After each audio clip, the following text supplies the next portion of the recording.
नरवाना विधानसभा का आज जिस प्रकार से हमने कार्यालय को शुरू करने का काम किया आप सब लोगों के सहयोग से, और जो हौसला आप सब लोगों में दिख रहा है,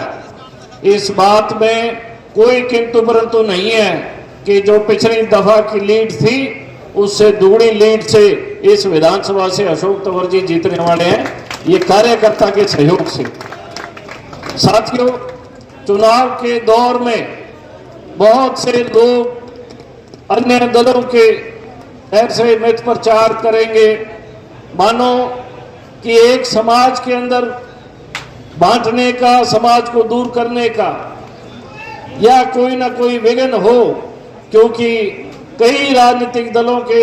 अंदर इस बात की घबराहट है कि अगर तीसरी दफा मोदी जी बनेंगे तो उन राजनीतिक दलों का अस्तित्व खत्म हो जाएगा। साथियों, किसानों के लिए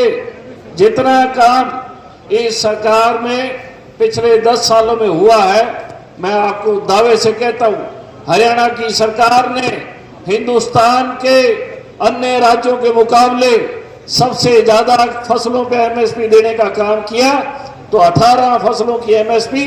हरियाणा सरकार ने हरियाणा के किसानों को देने का काम किया। इसके साथ साथ खेत के लिए ट्यूबवेलों की व्यवस्था के लिए सरकार ने सबसे ज्यादा ट्यूबवेल कनेक्शन देने का काम किया। पूर्व की सरकारों में जब ट्यूबवेल कनेक्शन निकला करते थे तो साथियों पैसे का खेल चला करता था, सिफारिश का खेल चला करता था। लेकिन पहली सरकार जिसने आम किसान को ये अख्तियार दिए कि अगर किसी किसान भाई को ट्यूबवेल की जरूरत है तो ऑनलाइन आवेदन करे, और उसी के मोबाइल पे मैसेज आया करता कि आपका ट्यूबवेल सोलर का सरकार ने मंजूर कर दिया। और इसके साथ साथ जिस ट्यूबवेल की कीमत 7 लाख थी, 2 लाख रुपए आपसे भरवा के 5 लाख रुपए तक की सब्सिडी किसान को देने का काम किया। अगर किसी सरकार ने किसानों का ख्याल किया तो एकमात्र हरियाणा की सरकार ने आपके सहयोग से बनी हुई मनोहर लाल जी की और हमारे नायब सैनी जी की सरकार ने किसानों के लिए एक बहुत बढ़िया सुविधा, जिसके तहत किसान का दाना दाना सरकार खरीदने का काम कर रही है। साथियों, हमारा फर्ज बनता है कि हम सरकार की जो नीतियां हैं, जो सरकार की योजनाएं हैं, उनको गांव तक, मोहल्ले तक, गली तक लेके जाएं, उनको परिवारों तक लेके जाएं, ताकि हर व्यक्ति को उसका हक मिल सके। सरकार का नारा सबका साथ सबका विकास, ये नारा तभी प्रफुल्लित होगा जब एक एक चीज की जानकारी हम कार्यकर्ता के तौर पे एक एक व्यक्ति को, हरियाणा के एक एक व्यक्ति को ये पहुंचाने का काम करेंगे, ताकि आने वाली 25 मई को कमल का फूल का बटन दबा के और अशोक तंवर जी को लोकसभा के अंदर हिंदुस्तान की सबसे बड़ी पंचायत में भेजने का काम करें, ताकि हमारे इलाके के हक और हकूक की आवाज को अशोक तंवर जी बुलंद कर सके। यही मैं आप लोगों से अपील करना चाहता हूं। फिर देखने नहीं देते। वेद फूला जी भाई कह रहे थे यार ये ना करो, अभी थोड़ा डिस्टर्ब, अभी कर लेंगे सबका आराम से भाई। सभी जो है भारत माता की। आज नरवाना के चुनावी हमारे ऐसा चुनाव का कार्यालय का उद्घाटन मैंने नरवाना में कभी नहीं देखा। इसके लिए सबको बहुत बहुत बधाई। आशीष जी, हमारे नायक साहब बता दो, आपने कभी देखा क्या? सारे साथी बैठे हैं, तो ये इस बात का संकेत है कि भाई आप सबकी जो समझ बूझ है, ताकत है, क्षमता है, उसका भारतीय जनता पार्टी सही दिशा में उपयोग करने में लगी हुई है। और आप सबके माध्यम से जो आज हम संकल्प लेकर के इस देश के निर्माण का लगे हुए हैं, मोदी जी के नेतृत्व में विकसित भारत बनाने का जो संकल्प है 2047 तक, आज उस एजेंडे के साथ और अगले 5 वर्षों में हमारे देश की अर्थव्यवस्था पूरी दुनिया की तीसरी सबसे बड़ी अर्थव्यवस्था बने, वो संकल्प हमारा है। क्योंकि जब तरक्की होगी पूरे मुल्क की, तो मैं समझता हूं कि 140 करोड़ लोगों का भाग्य अपने आप सुरक्षित होगा। किसान मजदूर का, गरीब का भाग्य सुरक्षित होगा, किसान मजदूर का भाग्य सुरक्षित होगा, हमारे कर्मचारियों का होगा, हमारे नौजवानों का होगा। आजादी के बाद पिछले 77 वर्षों में अधिकतर समय दूसरी पार्टियों की सरकार रही, लेकिन जिस तरीके से उनको मौका मिला, मैं समझता हूं कि जनता की कसौटी पे, जनता के विश्वास में वो खरे नहीं उतरे। और जब मौका मिला भारतीय जनता पार्टी को, जब भी वाजपेयी जी के टाइम में मिला, तो वाजपेयी जी ने बड़े बड़े इस देश के लिए काम करके दिखाए। आज चौड़े चौड़े रोडों की शुरुआत अगर हुई तो वो वाजपेयी जी के समय में सबसे बड़े पैमाने पर हुई थी। अगर और बड़े बड़े प्रोजेक्ट शुरू हुए, प्रधानमंत्री सड़क योजना, इस तरह से क्रांतिकारी कदम, और जो परमाणु हमारा जिस तरीके से न्यूक्लियर टेस्ट किया पोखरण के अंदर, और परमाणु शक्ति अगर भारतवर्ष बना, तो ये वाजपेयी जी और भारतीय जनता पार्टी की देन है। और पिछले 10 वर्षों में आप सबके आशीर्वाद से आदरणीय नरेंद्र मोदी जी ने जो अनुभव आपके बीच में संघर्ष करते हुए, हरियाणा के लोगों के बीच में प्रभारी के नाते जो संघर्ष किया उन्होंने,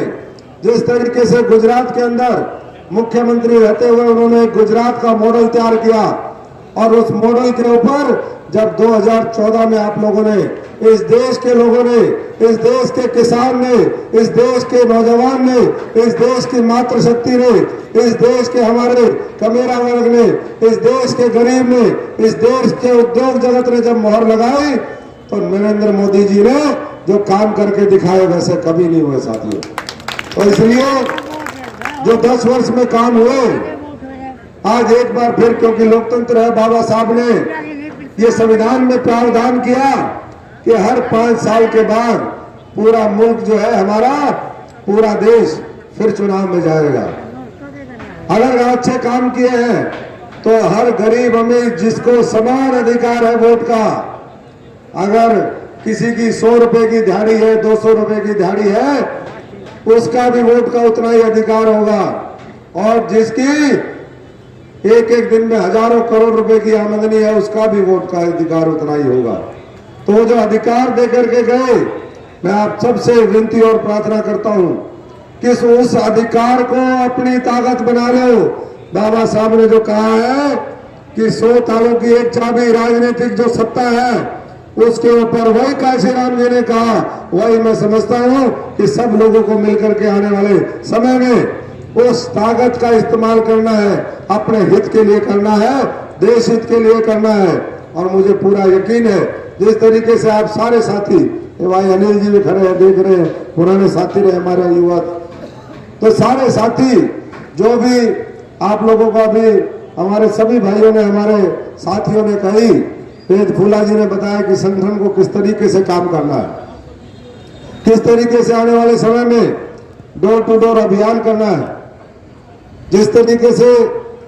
हम लोग भारतीय जनता पार्टी के लोग पिछले कई महीने से नहीं, भारतीय जनता पार्टी तो हमेशा चुनावी मोड में रहती है। इसको छोड़ दो यार, एक मिनट छोड़ दो, कोई बात। भारतीय जनता पार्टी चुनावी मोड में जिस तरीके से रहती है, आप लोगों ने तो तैयारी पहले ही कर रखी है सारी,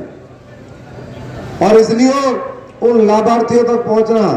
उन साथियों तक पहुंचना जो भी पार्टी की विचारधारा से संबंध है वो भी, और नए साथी जो पार्टी के साथ जुड़ करके काम करना चाहते हैं उनको भी, ये पूरा चरणबद्ध तरीके से मैं समझता हूं कि हमें काम करना है। और हर घर तक, हर साथी तक ये बताने का काम करना है कि किस तरीके से, चाहे राम मंदिर के निर्माण 550 साल पुराना जो इस देश का मुद्दा था, इस भारतवर्ष का मुद्दा था, जैसे उसका समाधान किया, जैसे धारा 370 खत्म करके आज कश्मीर में अमन चैन शांति, कश्मीर के नौजवानों को एक सही दिशा दी। ये तो आतंकवाद और अलगाववाद की तरफ वो थे, आज जाकर के कश्मीर में देख सकते हैं कि आज करोड़ों लोग हर वर्ष पर्यटक वहां पर जाते हैं। जैसे करतारपुर कॉरिडोर वहां पर बनाया ताकि सिख भाई हमारे जाकर के वो बाबा नानक की धरती पर वहां पर आशीर्वाद ले सके, वहां पर मत्था टेक सके। नागरिकों के लिए जो दूसरे देशों में नागरिक थे लेकिन भारतीय मूल के थे, पुराने सिख हो हिंदू हो, अगर धर्म के आधार पर उनको प्रताड़ित किया जाता था तो नया कानून लेकर के आए कि उनको नागरिकता दी जाए। इसी तरीके से महिलाओं के सशक्तिकरण के लिए महिला आरक्षण कानून लागू कर दिया। आने वाले समय में विधानसभाओं में, लोकसभा में महिलाओं के लिए आरक्षण होगा। 3 तलाक कानून खत्म हो गया और आज लाखों करोड़ रुपए के प्रोजेक्ट पूरे इस भारतवर्ष